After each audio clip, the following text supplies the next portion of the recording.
Hey everyone, welcome back. Hopefully you've watched the video on aquatics that preceded this. You got to take the good with the bad. Aquatics is one of my favorite aspects of early phase rehab. Isokinetics, I don't want to jade you, I don't want to cloud your perceptions, but one of my least favorite. It's not really something that we use much at all anymore, but there is kind of some historical info that you need to know. I guess to a certain extent, understanding the theories and the principles behind it is important. You may be able to apply that in some of your manual resistance training and things of that nature. But as I said, this is one of those things that we are required to teach. It's one of those things that if you look through the specific standards for any entry-level program, then we need to cover these things. So we will take some time today to take a peek at isokinetics. Okay, so if we break that word down, iso means same, kinetic, motion, or speed. This is any exercise that occurs with a constant speed regardless of the resistance. So in a way, aquatics could be considered isokinetic to a certain extent because we're getting that accommodating resistance from the water. The harder we push, the harder it pushes back at us. So isokinetics do possess the ability to accommodate and provide maximal muscle tension through that full range of motion. That's the good news. The bad news is if we've got an athlete or a patient who is not giving full effort, then they're not going to get full resistance. Okay. So our isokinetic machines allow us to preset a specific angular velocity. That may be important. If we want to keep movement slow, then the machine will allow us the opportunity to do that. So in use of rehab, isokinetic use in rehab and eval depends on the dynamometer. So back in the day, there were 3 or 4 major manufacturers of isokinetic machines. It's really down to 1 now. Several sites that I know of that used to use them really don't at all. You can get parts for them and things of that nature, but I don't know anybody who is trying really hard to get a new isokinetic dynamometer unless they're doing research. The data that you get from isokinetic testing is pretty impressive, and it allows us to see precisely what's going on, and it's definitely very valid and reliable. That's never been the question. The question is it practical? Is this something that my athlete, my patient, really needs to do? Is it functional? It's open chain. Is it something that is even safe for them to do? So isokinetics allow us to work maximally through that full range, just like we talked about with aquatics. We can work at various velocities that simulate true function, and that may be beneficial. Okay, it allows us to constrain and control a movement that otherwise we really wouldn't be able to collect any data on. Okay. Now, we also know that the angular velocities that we use in isokinetics oftentimes don't really match true functional performance. So a golf swing, for instance, 2,000 plus degrees per second out at the club head. We're not going to come anywhere near approaching that with our isokinetic testing. So even though we're accommodating speed, we're not really testing and assessing at those really high speeds. If you look, the angular velocities in most of our equipment range from 0 to 300 for eccentrics and as high as 0 to 500 for concentric testing. So that's not really anywhere near what we'd see in a throwing athlete, for instance. As we said in aquatics, that accommodating resistance is really helpful for patients with pain. So not all isokinetics are used for assessment. We can use this for rehab.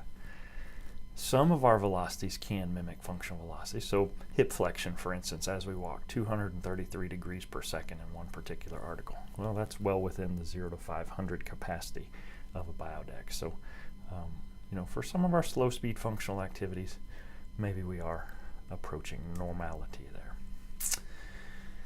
Okay, so if we're actually using this for testing, this can give us a mountain of data. We've got objective records that we can consistently track from one time to the next and document progress over time. We can also use this before injury as a means of screening an athlete and determining whether or not they've got an issue that maybe needs to be addressed prior to injury. We can also use this to establish a database so that we know that athletes with this particular deficiency ended up with this particular injury. Okay. It certainly quantifies objective information, lets us put some numbers on some things, and it also gives us the benefit of seeing comparable serial testing over time so that we can see, freshmen come in and they're at this level versus when they graduate from our program they're at this level. We can also just look at the shape of the curve to identify particular problems, to individualize the rehab program depending on what we find. And we'll talk a little bit about the curves before the end today. So there are a variety of dynamometers available. This lesson has changed over the years. Really the only one that you can purchase new right now is the Biodex. There's been Kincom, there has been Cybex. There are several different brands that have been marketed and have kind of come and gone. Really what drove the death of isokinetics, if you ask me, is the inability to bill for that. At one time, isokinetic assessment was a billable revenue generator for clinics, and it's really not anymore. So nobody really uses that. There's some criticisms associated with whether or not it's truly functional, whether or not it is something we want to do for our post-injury patients. So the Biodex is sadly state-of-the-art, probably hasn't changed in 15 or 20 years, but our concentric velocities, anywhere from 30, that's the slowest concentric speed, up to 500 degrees per second, and a maximum torque resistance there of 500 foot-pounds. And then eccentric velocities, which if you've ever used eccentric mode on an isokinetic dynamometer, it's kind of weird. You kind of have to figure out how to push against the machine and let it push you 10 to 300 degrees per second at 300 foot-pounds. The Biodex does have attachments that will allow you to do closed chain activities, so you could do a deadlift or a squat. But honestly, these things are quite a chore to hook up. 999 times out of 1,000. This is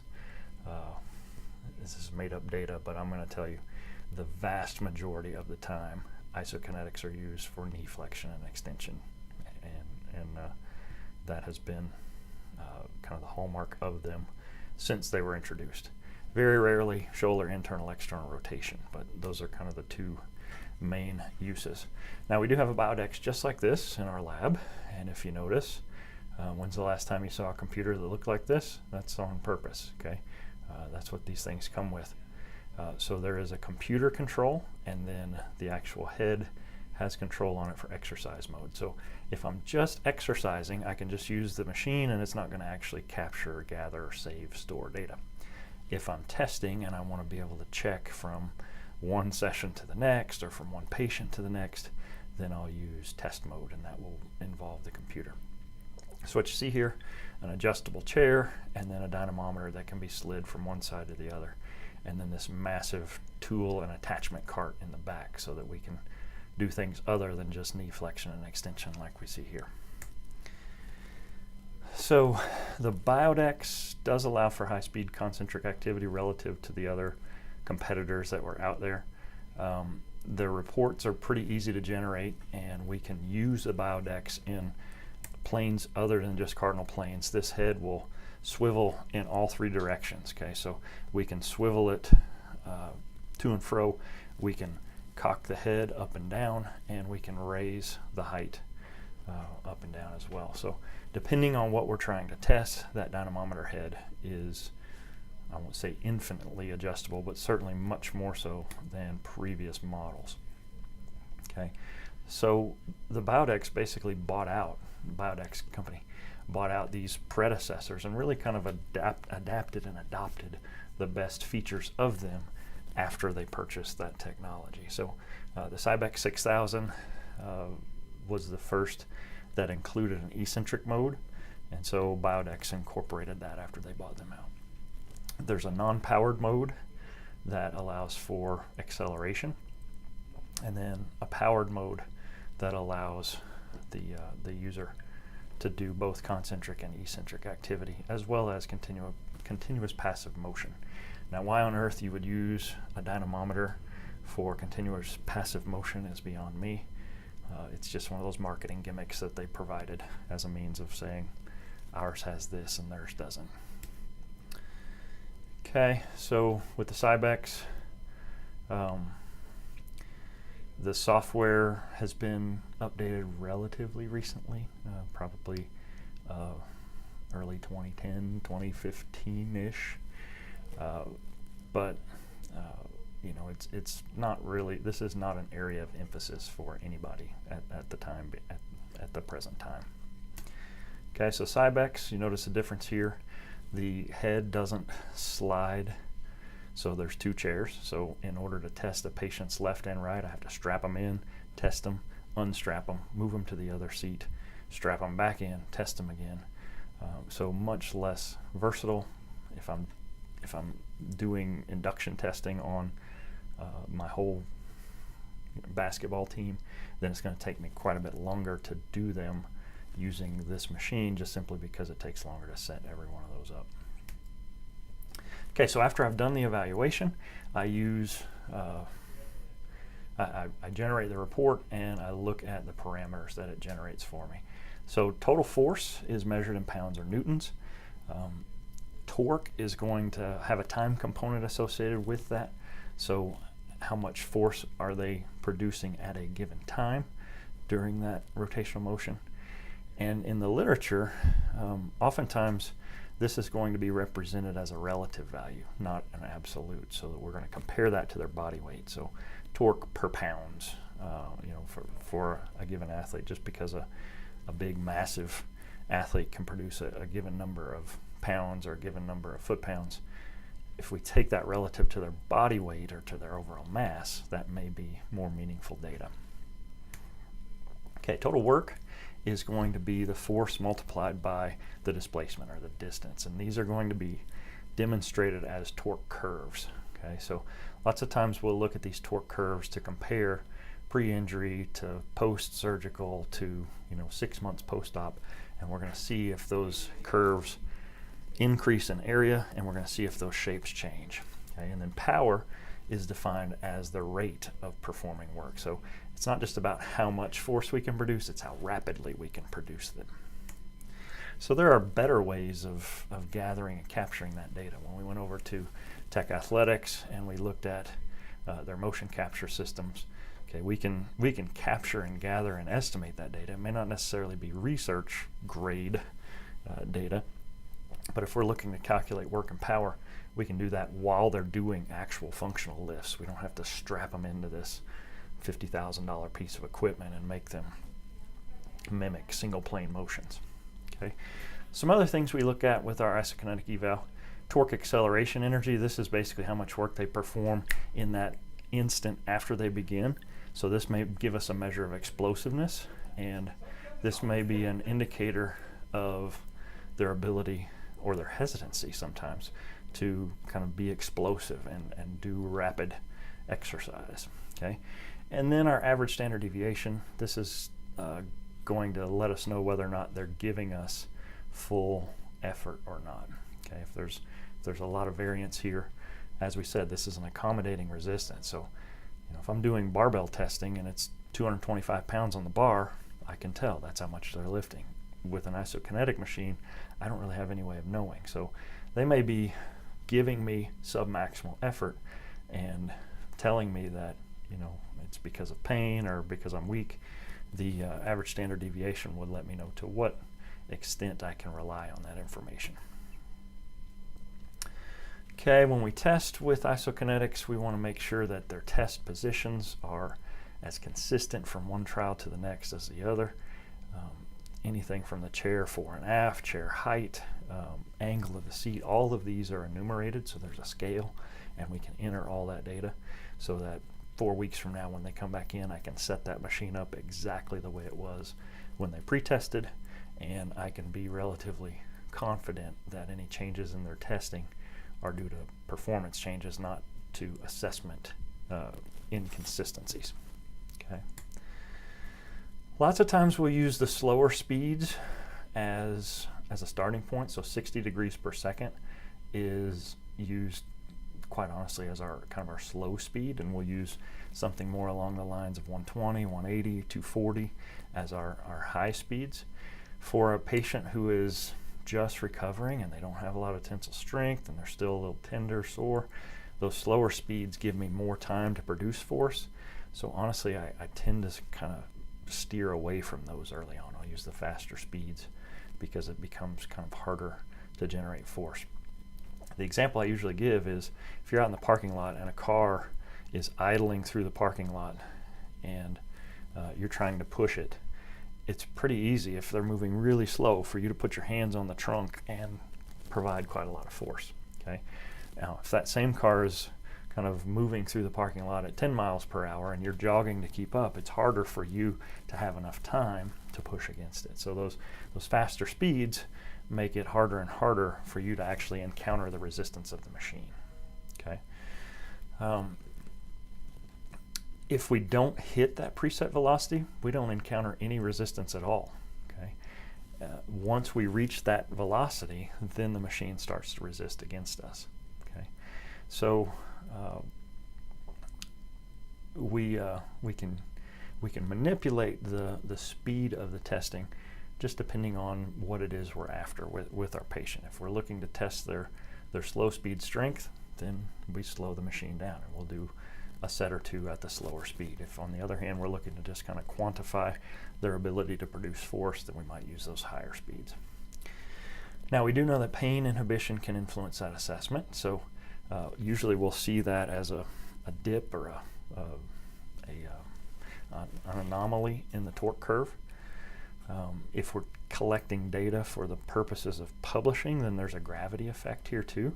So when that leg is out at full extension and we begin to pull against the machine back into hamstring contraction, knee flexion, just the weight of our limb would actually produce some force. So that gravity effect is taken into consideration if we're collecting data. So we would actually measure the limb and we can factor that out mathematically after the fact. Okay.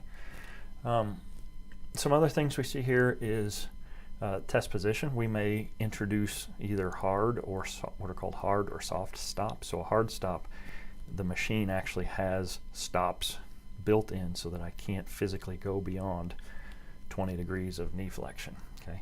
Soft stops are built into the software so that the unit would stop you, but if it's not set correctly, it could potentially go beyond that.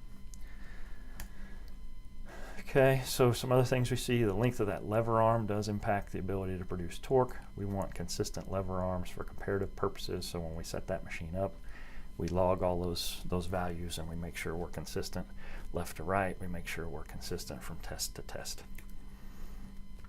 Along those same lines, we want to be consistent when we measure. So we use consistent warm-up and rest periods. We use consistent number of repetitions from test to test. And we use a consistent test. Is it all concentric? Is there an eccentric phase? Are they familiar with that protocol? Chances are pretty high that if we test them on day 1 and test them again on day 3, their performance on day 3 is going to get better because they're familiar with the test. So we want to try to educate as much of that learning effect out so that when we see improvements, it's actually due to positive adaptations and not just a reflection of the test. If we're doing multi-axial joint, this is usually a pretty complicated setup. Getting it appropriately aligned is somewhat problematic. These are not always reliable. So most of what you're going to see, elbow flexion extension, knee flexion extension, shoulder internal external rotation, that's kind of the extent of what you're going to find in the literature. The deadlifts, the squats, those are okay. Again, maybe it's a gimmick that the companies came up with to address some of the criticisms, but it's not always great data. Okay. As far as muscular strength, okay, week 1, we're going to see changes, but those are largely due to the athlete's familiarity with the test. Weeks 4 through 6, we're going to start to see some actual neurologic and then eventually some structural changes. And that's not any different from any of the resistance training we've talked about before. All right, so that leads us to talking about the graphs that we're going to get. So if you're out talking to your preceptor next time, you might ask them, when's the last time you saw an isokinetics test? And you'll be surprised at their answer. Probably quite a long time. But in the event that your preceptor has used them, then what they're probably looking at are some of the topics we're going to talk about here. Now, I do know a couple of our preceptors still do rely on isokinetic test data, so that's not to say no one does, and it's also not to pass judgment on those that do, but it's just not, it's an accessibility issue. Do you have access to an isokinetic dynamometer? And secondly, a lot of physicians have kind of steered away from using that as a piece of information regarding return to play. So what we look at first of all is the actual data. So what are the ratios of force, torque, work, and power from peak to average torque, from injured to non-injured, agonist, antagonist, and concentric to eccentric. So we're making comparisons here. So that's where this mountain of data allows us to really be pretty specific in what we're comparing the injured body part or the injured extremity to. Okay, so a return to play criteria for these ratios historically has been 85 to 90% of the involved side to the non-involved side. And there was a time when orthopedic surgeons would use that as the gold standard of return to play. Until you test out at 85% of your non-involved side, no matter what you did functionally, you would not be allowed to return to play as an injured patient. And we've gone away from that. We don't really use that as our sole criteria, nor should we. But I think holding out to standards of some sort is still valuable, whether that's a triple hop for distance or some other means of assessing function. It doesn't necessarily have to be on an isokinetic dynamometer, but I do like the idea that you kind of earn your way back to play. Now we'll also commonly use agonist to antagonist ratios. So ham to quad, 60-40 is the number you'll hear. Anything less than that is going to set us up for imbalance. We can use other ratios as well, so hip flexor to hamstring or glute to quad, something like that. There may also be some measure of sport, I won't say specificity because that's kind of a pet peeve of mine, but if the sport involves certain movements, then perhaps there's further investigation we can have here. Okay, so internal rotation strength for throwers, upper extremity specifically. And we can adjust the program based on what we find. If we find deficits at certain points in the range of motion, then we want to be specific in how we address those. Now the overall shape of the curve, those torque curves, and we'll look at those in the next slide, but that information can provide us with some pretty valuable info. There may be what are called machine artifacts versus true performance deficits. So we want to be real careful about the inferences we make from those curves, but it may be related to their overall function. Okay, so for instance, if we see a nice, relatively smooth curve, like we see here on the eccentric, I can't use my mouse without changing slides, I'm sorry.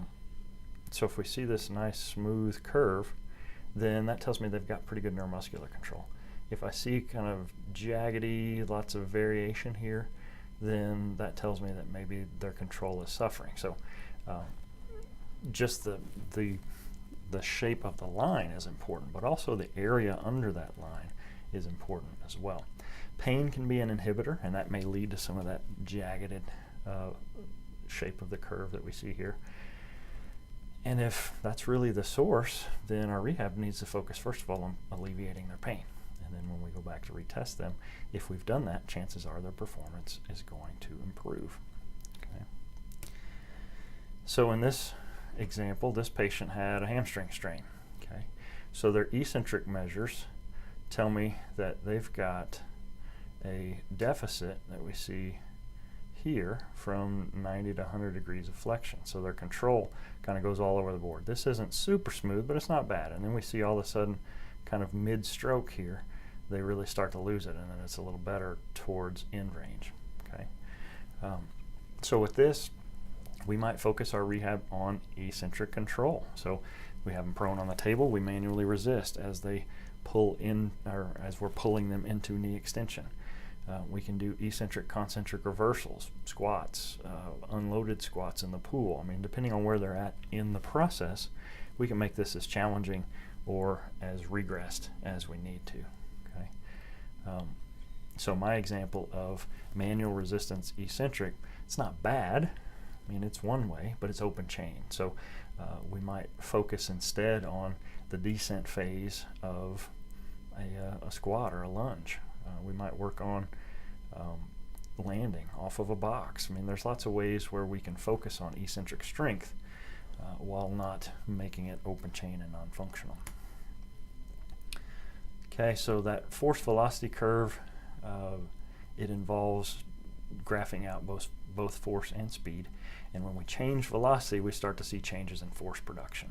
Okay, so lots of times in rehab, we tend to be too slow, quite honestly. And early on, that's fine, but we don't want to dwell there too long. So if our force velocity curve is on the slow side consistently, week in and week out, and we try to put our patient back out and they're suddenly moving at speeds they're not familiar with, then the forces they're producing aren't appropriate, the timing's wrong, and we basically have studied for a test that they aren't taking, and we didn't study for the test that they are taking. So we want to be careful there. As velocity, as we move from left to right, then velocity is going to increase with concentric motion, and then it's going to increase right to left. So we're basically, in this instance, we're basically going backwards. Okay? And as we get to this point 0, at that point it's isometric. Velocity equals 0. Okay? So force decreases with increases in velocity. So as we said, in isokinetics, the faster the machine, the harder it is to generate force. It's almost like you're trying to generate force against something that's running away from you. Okay? And then our eccentric force production might increase with increased velocity, or it might just remain the same. Okay, so we can use this curve depending on the speed with which we're doing our isometrics, and this can also influence our normal barbell, kettlebell, band resisted concentric and eccentric isotonics. Okay, it doesn't have to be isokinetic. So a sample progression here that we could use. Acutely, we may use this to regain motion. As I said, some of these machines have a CPM mode where they'll just move you through passive movement. We can use the machine for isometrics. Now, do you need a $60,000 machine to do quad sets? No, but it can be useful for biofeedback. We can demonstrate how much force they're able to produce with an isometric. We can also do submax concentric activity. We probably aren't going to use this for eccentric activity early on acutely. Okay. During that proliferative phase, kind of their healing, their phase 2, early on, we can start to add in some graded resistance, and then submax, and then kind of nudging our way toward maximal isotonic exercise. Now keep in mind, it's not a 1 RM, that's maximal force against that given resistance, or I'm sorry, against that given angular velocity. So if we set it to 240 degrees per second, they can produce maximal force against it without inducing a lot of tensile load into that healing structure. And then during our remodeling phase, here we're trying to tear down and trigger movement of the tissue more towards its initial type. We're going to start to get a little bit more aggressive with our strengthening here. We can use that dynamometer to vary the velocity as well as the force production, and we know that said principle. Variability is a good thing. Okay, it can trigger remodeling much better than consistency. If we end up with doing the same thing over and over, then we're not going to get remodeling in the angle, in the quality that we're looking for. Okay, so a training session on an isokinetic dynamometer should mirror testing sessions. And this picture looks like it's old because it is. Okay, it's hard to find current photos of isokinetics in use, and that should tell you something. Okay, it's not a hot topic in rehab. But basically, we're going to do our typical warm-up. So we could start passively with a heat pack, throw them on a bike for 5 minutes or so, run them through their training session that kind of introduces them to the process, give them an appropriate rest session, and then start off with whether it's training or testing. So we've got our set durations where they're going to work for 30 seconds followed by 60-ish seconds of rest. Okay, so some of your older texts would suggest isokinetics 1 time per week in order to maintain any strength gains. If we're using this eccentrically, we're going to use it a little bit differently. 1 to 3 sets of 10 reps, starting slowly, 60 degrees per second, and then we're going to gradually increase the speed. Okay, and we want to train across the velocity spectrum. So we'll do a set at 60, we'll do another set at 120, we may do another set at 180 or 240. Okay, but the idea here is we don't do every set at the same speed. We want variety. Some criticisms of isokinetics done like this. This is open chain, it's non-functional, it's single plane. Nothing about this looks like athletic activity or functional activity for that matter. Some machines do provide closed kinetic chain components, but like I said, they were afterthoughts, marketing gimmicks if you ask me. There's a leg press attachment. You could use it for deadlifts or squats, standing terminal knee extension. That big cart of tools, we don't see it here. In the previous slide you saw a big kind of erector set of tools and attachments. It's really a pain to set those things up. We really have to make some judgment calls here. Okay, is it worth my time to take 30 minutes to set this thing up just so I can gather some data when I could do it on the fly and have more of a qualitative assessment that's still valuable?